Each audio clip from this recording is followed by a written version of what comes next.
Flat धारकाचे नाव आता जमिनीच्या 7/12 उतार्यावरही येणार। जर तुम्हाला रिअल इस्टेट मधील व्यवहाराबद्दल संपूर्ण माहिती हवी असेल तर आमच्या चॅनलला सबस्क्राईब करा आणि नवनवीन व्हिडिओ अपडेट्स मिळवा।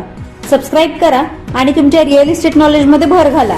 फ्लॅट धारकांसाठी राज्य सरकारने एक अत्यंत क्रांतिकारी पाऊल उचलले आहे। राज्यातील सदनिका, फ्लॅट्स, इमारती आणि व्यावसायिक संकुलाचा अधिकृत डेटाबेस तयार करण्यासाठी मंत्रिमंडळाने व्हर्टिकल प्रॉपर्टी कार्ड नियमांना मंजुरी दिली आहे।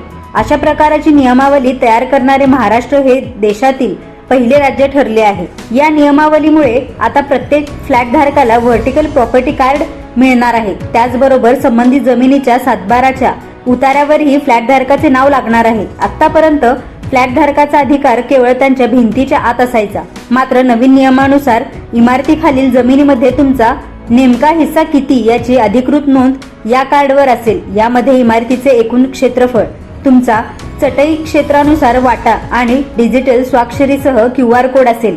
ग्रामीण भागातील शेतकऱ्यांप्रमाणेच आता मुंबई, पुणे, ठाणे यासारख्या शहरातील फ्लॅट धारकांचे नाव जमिनीच्या उतार्यावर दिसणार आहे। उतार्यावर उदाहरणार्थ गट क्रमांक 574/2 हिस्सा 1/120 अशा स्वरूपात फ्लॅट धारकाची नोंद होईल। यामुळे वारस नोंद, विक्री आणि गहाण ठेवण्याची प्रक्रिया अत्यंत सुलभ होईल। शहरी भागात 56 लाख मालमत्ता कार्ड। सध्या महाराष्ट्रातील शहरी भागात सुमारे 56 लाख मालमत्ता कार्ड आहेत, तर ग्रामीण भागात 2.5 कोटी 7/12 उतारे आहेत। नवीन नियमामुळे आता बांधकामाच्या नोंदीही सरकारी दप्तरी अधिकृतपणे दिसतील। यामुळे खरेदीदार, विक्रेते आणि बँका अशा सर्वांनाच व्यवहारात मोठी सुरक्षितता मिळणार आहे। सरकारकडे फ्लॅटची स्वतंत्र नोंद होणार। जमीन अभिलेख संचालक एस चोकलिंगम यांनी सांगितले की एकाच फ्लॅटची अनेक लोकांना विक्री करणे किंवा कर्ज काढणे यासारख्या फसवणुकीच्या प्रकारांना या निर्णयामुळे चाप बसेल। आता या नवीन नियमामुळे सरकारकडे प्रत्येक सदनिकेची स्वतंत्र नोंद असेल।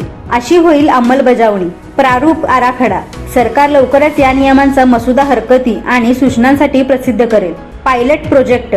नियमांना अंतिम मंजुरी मिळाल्यानंतर शहरी आणि ग्रामीण भागात स्वतंत्र पथदर्शी प्रकल्प राबवले जातील। सर्वेक्षण। भूमी अभिलेख विभागाचे अधिकारी प्रत्येक इमारतीचे सर्वेक्षण करतील।